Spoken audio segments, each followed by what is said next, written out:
В 2012 году мировую общественность поразил случай, который случился с 47-летней американкой Паулиной Поттер. Женщина обратилась в Книгу рекордов Гиннесса, чтобы те зафиксировали ее вес. Вес женщины на тот момент составлял 300 килограммов. Врачи и диетологи заинтересовались историей этой женщины.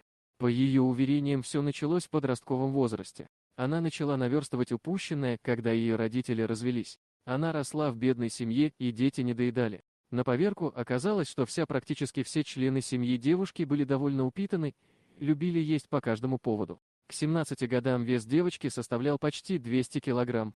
Далее все только ухудшалось. Дневной рацион девушки состоял из блюд в 10 тысяч калорий, тогда как обычная порция человека в день примерно 2000 калорий. Дошло до того, что девушка не могла нормально передвигаться по дому, делать уборку, принимать души и с трудом могла себе приготовить еду. Порции, которые она съедала, были рассчитаны на 5 человек. Как-то в интернете она познакомилась с молодым человеком. У них завязалась переписка, и он захотел узнать, как выглядит Паулина. Та долго не решалась отправить свое фото. Но в итоге она набралась смелости, а мужчина проникся симпатией к ней. С тех пор они стали жить вместе. Он помогал ей по дому. Она уже не могла самостоятельно передвигаться, и он возил ее на инвалидной коляске. Они ненадолго расходились, но в итоге мужчина вернулся к ней. В момент расставания с Диланом, так зовут ее возлюбленного, она то и решила заявить о своей проблеме в Книгу Гиннесса. Не в надежде попасть в нее с рекордом. Она хотела, чтобы ей помогли, потому что справиться с собой она не могла, а мужу она нравилась такой, какой была. Так в итоге она попала на шоу «Моя жизнь в 600 фунтов», и ее проблемой занялся иранский специалист в области диетологии Юнан Навзарадан.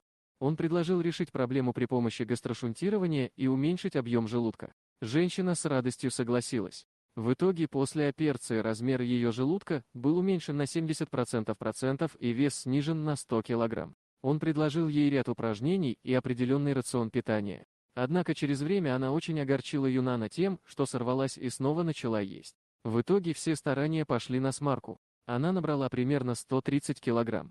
В итоге он забирает ее под свое тщательное наблюдение в больницу, и совместными усилиями она сбрасывает почти 200 кг. В общей сложности ей понадобилось для этого 9 лет. В 2021 году женщина поделилась своими фото в соцсетях. Там ее просто не узнать. От 300 килограмм осталось примерно 90. Она теперь живет и радуется жизни и мотивирует всех своими успехами. Доктор Юнан называет ее одной из своих самых успешных пациенток. Дорогие друзья, если вам понравилось видео, поставьте лайк, а также подписывайтесь на канал, где найдете еще много интересного.